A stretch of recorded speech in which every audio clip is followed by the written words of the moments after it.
Warning, explicit content. Not explicit like you think. We're about to talk about explicit versus implicit memory and how you can think about the way that your brain is processing information to not only transition to an easier way of processing, but also look for some opportunities to capitalize on things that may be a big deal in your future. Sorry for the corny intro.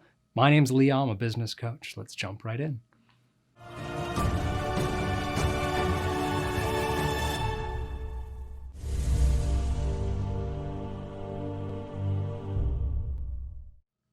Explicit memory and doing something explicitly requires that you have to think about it as you do it.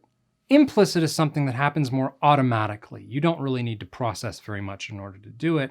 We all have things in our life that fit in one or the other category. I'll give you an example. You're probably at a computer or you have a phone in your hand as you're watching this right now. If I asked you to type out some complex sentence, you could probably do it without looking at the keyboard. Now, if I asked you to take a piece of paper and map out the keyboard and tell me exactly which letters are where, that's not as easy. So the keyboard, you have an implicit understanding of where they are as you type out certain things. The knowledge of that keyboard, if you did need to figure it out, is more of an explicit memory that would take some work in order to figuring it out. Now, here's what's interesting.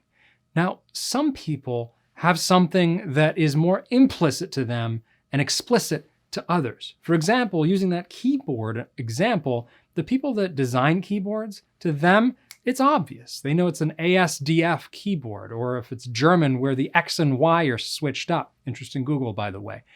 Now, you want to understand for you, what are the things that are implicit, naturally, and automatic that are more explicit for other people? Because Google it on your own, but explicit memories require a bit more of memorization and work in order to get them ingrained.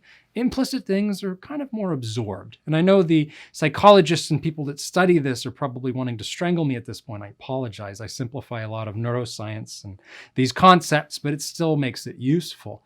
You want to understand what's more implicit for you, because that might be an opportunity for a real strength. I'll actually use myself as an example here. I usually don't. For me, listening to a business book just gets absorbed very, very easily. And I'm not saying this to brag. It's something that I built my business model around because there's a strength that allows me to help other people for whom it's more of an explicit process to absorb that knowledge, apply it, and make it something that's useful to them in their business. I've built my career and business around something that I discovered, luckily, very, very early on. You have certain things in your life that may seem obvious. That's actually one of the reasons it's difficult to uncover them, is because unless you think about it, oh, well, everybody can memorize this thing just as easily as I can. Everybody remembers songs as easily as I do, or picks up knowledge on this specific topic as easily as I do, but in reality, they don't. So think about through your life. And this is a great example to ask people that know you quite well and ask them, what are the things that you feel, since you know me, that are just easier for me to learn or memorize or implement? I'm trying to figure out what are some strengths of mine that I might capitalize upon. As you build your business and as you really design your life, it's nice to incorporate those things, because the inverse is also true. There are some things in your life, and this is probably easier to recognize, that are more implicit for other people, but difficult for you. Some people put social interactions of certain types very much in that category. They may be very good at certain things like rocket science, but talking to women is not as easy, to use an old joke. So you want to understand what are the things that are more explicit for you, because that might be a really great opportunity for you to find somebody that can fit in there for whom it's quite straightforward, and they can take care of that for you. To flip that joke, you may be very good at talking to people, but not know your rocket science, which is probably 99.9% of people.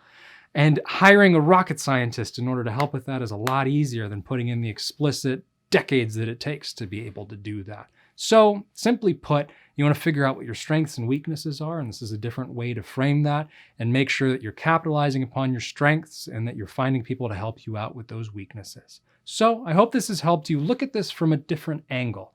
My name's Leo, I'm a business coach. If you want help figuring out what are your strengths and weaknesses and putting in strategies in order to really bolster one or supplement the other, or if you'd like to look at your business model to see where it's strong or weak and how to do the same with it, please check the description. We do diagnostic sessions to make sure that every business owner we encounter has what they need in order to succeed, and it would be my honor to help however I can.